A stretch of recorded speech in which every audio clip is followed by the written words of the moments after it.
Hello friends, আশা করি তোমরা সবাই ভালো আছো। আমিও ভালো আছি। শীতকালে কিন্তু পালং শাক সবার ফেভারিট, আর পালং শাক কিন্তু আমরা সবাই নানানভাবে রান্না করতে পারি। আজ আমি দই পালংয়ের একটা রেসিপি নিয়ে হাজির হয়েছি তোমাদের সামনে। এটি কিন্তু গরম গরম ভাতে কিন্তু জাস্ট অসাধারণ লাগে। এই দই পালংয়ের রেসিপি থাকলে গরম গরম ভাতটা কিন্তু জমে যায়। তাহলে চলো রেসিপিটা তোমাদের সাথে আজ শেয়ার করি।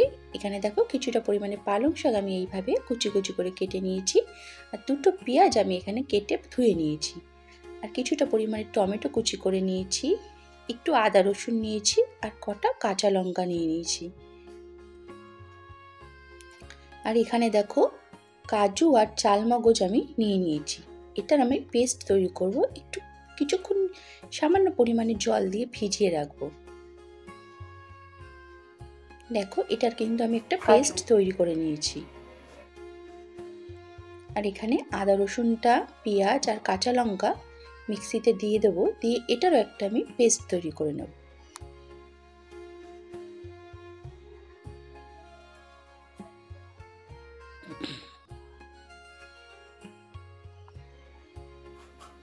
দেখো এটার কিন্তু আমার একটা পেস্ট তৈরি হয়ে গেছে। আর পালং শাকে আমি একটু দই ইউজ করব, তাই এখানে আমি দই নিয়ে নিয়েছি।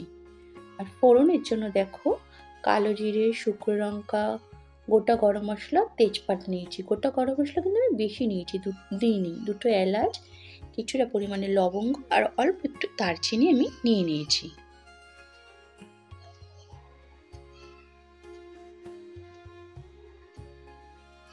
ফ্রাইং প্যানে দেখো আমি তেল দিয়ে দিয়েছি। তেলটা কিন্তু গরম হয়ে গেছে।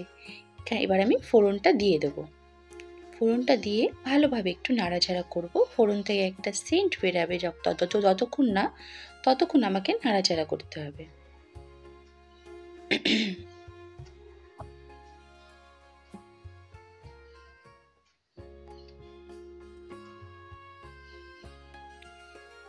এবার দেখো আমি পেঁয়াজ আদা রসুনের পেস্টটা এর মধ্যে দিয়ে দিলাম।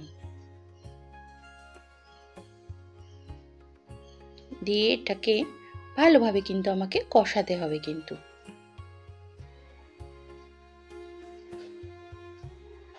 এবার এর মধ্যে আমি টমেটো কুচিটা দিয়ে দিলাম।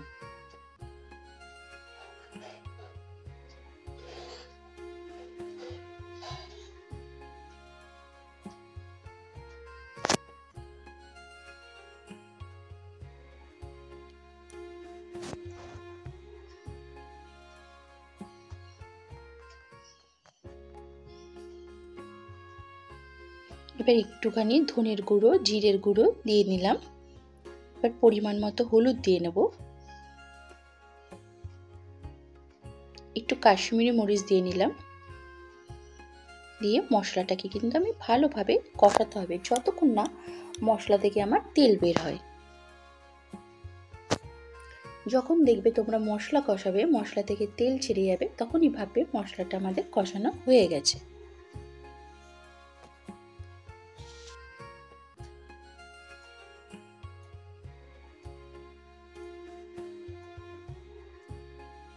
এবার দেখো আমি এখানে সামান্য পরিমাণের একটু চিনি দিলাম, আর পরিমাণ মতো আমি নুন দিয়ে নিলাম। কোনো শাক জাতীয় কিছু রান্না করতে গেলে না একটু সামান্য পরিমাণে চিনি দেবে, তাহলে কিন্তু শাকের টেস্টটা দারুণ লাগে খেতে।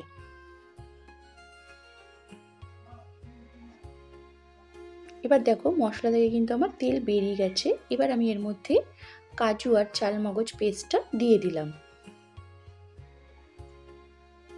দিয়ে একটু জল দিয়ে দিলাম। দিয়ে এবার মশলার সাথে এটাকে ভালোভাবে মিশিয়ে নিতে হবে। ততক্ষণে কিন্তু আমাদের দইটা ভালোভাবে ফাটিয়ে নিতে হবে। দইটা কিন্তু আমাদের ফাটিয়ে তারপর আমাদের এর ভেতর ইউজ করতে হবে, নইলে দানা দানা হয়ে থাকবে।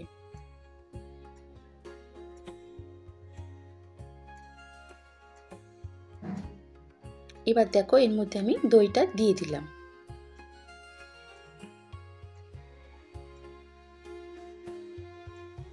দিয়ে একটু জল দিয়ে নিলাম। এবার ভালোভাবে নাড়াতে থাকতে হবে।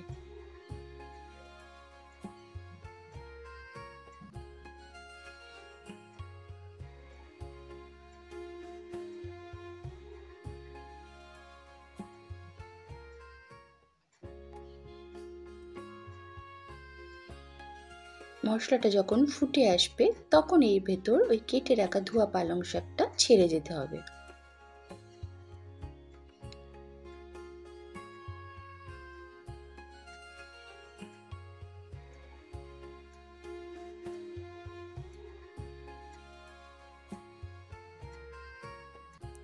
এই পালং শাকের গ্রেভিটা খেতে এত টেস্ট হয় না, কি বলবো।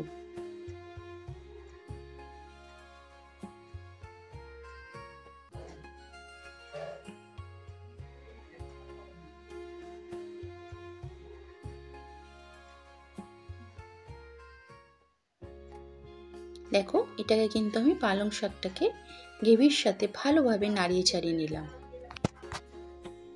দেখো, তেজপাতাটা কিন্তু তোমরা সরিয়ে নিতেই পারো। তেজপাতাটা ফোড়ন থেকে কিন্তু আমি দেখো রান্না থেকে সরিয়ে নিলাম, ফোড়নটা হয়েই গেছে দেওয়া। এবার দেখো এর ভেতরে আমি একটু জল দিয়ে নেবো যাতে পালং শাকটা সেদ্ধ হয়ে যায়। দিয়ে ভালোভাবে একটুখানি নাড়াচাড়া করে নিলাম।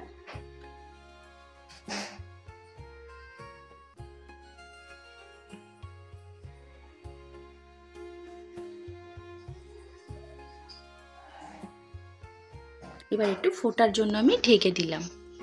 দেখো ঢাকা খুলে দেখো এটা কিন্তু আমার ভালোই ফুটে এসছে।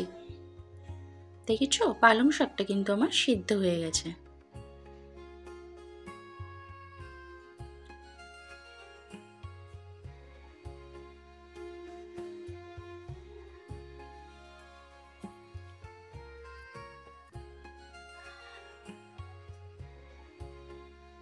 এবার গ্রেভিটা জাস্ট একটুখানি আমি কমিয়ে নেব।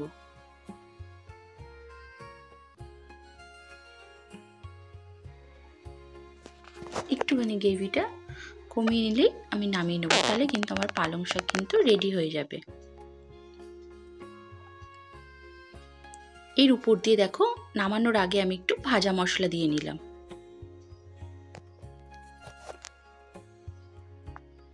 দিয়ে আবার ভালো করে একটু নাড়িয়ে নিলাম যাতে সব পালং শাকের সাথে মিশে যায় পুরোটাই।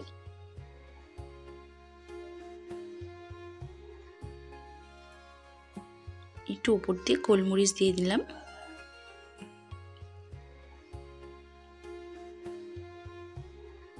এই রেসিপিটা কিন্তু শুধু গরম ভাতে না, রুটির সাথেও কিন্তু অসাধারণ লাগে খেতে।